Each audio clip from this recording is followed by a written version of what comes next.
My name is Kriss. We farm 300 cows out here out Pupitaha way.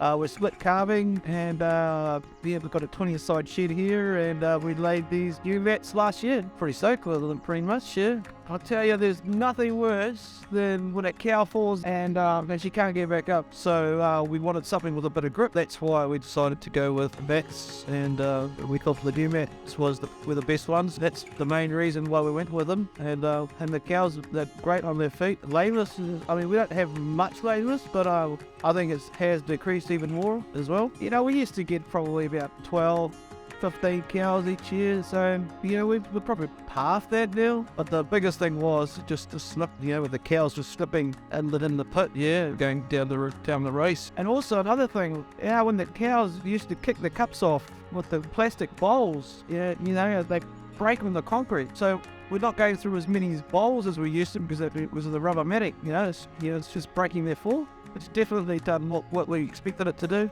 And as you can see, we've only done half, you know, the main race, because this was the major problem here, was where it gets busier the most. But we are eventually going to do the whole yard. We're going to, you know, do the whole, right up to the end. Yeah, so that's the whole plan. But we wanted to give it a go, for, you know, just do it in sections. So that's why we've done the main part last season.